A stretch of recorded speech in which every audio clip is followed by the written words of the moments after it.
Ako, si Crisismo Ibarra, ang kaisa-isang anak na lalaki ni Don Rafael Ibarra. Narito ako ngayon upang bigyang solusyonan ang kadiliman na bumabalot sa ating bayan at bigyang solusyonan ang Ayaw, sumba! Sige, naman. Iwan.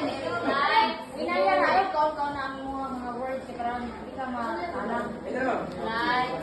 Lights, camera, action. Ako, si Crisismo Ibarra, ang anak na lalaki ni Don Rafael Ibarra. Narito ako ngayon upang bigyang solusyonan ang kadiliman na bumabalot sa ating bayan at bigyang hustisya ang pagkamatay ng aking ama. Ako'y magsisimula na. Binibini, China. Filibustero! Ine! Yan ba nila tinatawag isang taong may malinis na puso? Ganito ba nila ipinahawak isang taong napakasakit para sa kapwa? Ama! Ama!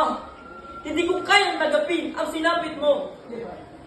7 taon ako nawala. At sa taon na iyon, akala mo babalikan kita na may karangalang dala. Pero bakit, Ama? Bakit ba kayo mong sumulubong sa akin?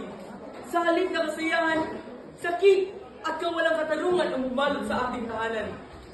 Sabi ni Teniente Ibarra na ikaw ay kinulong, inapi at pinahirapan. Dahil ba sa ikaw ang mayaman at walang takot na sabihin ng katotohanan?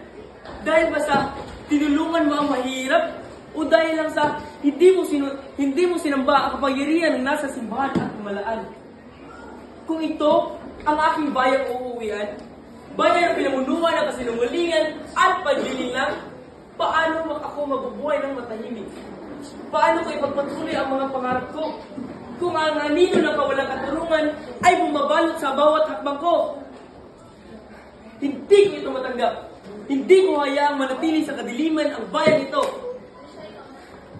Bukas, harapin ko ang bayan ito ng taas noo at sa aking puso, dala ko ang alaala ng aking ama at isang pangakong hindi ko babaliwalain para sa solusyonan ng kadiliman sa ating bayan.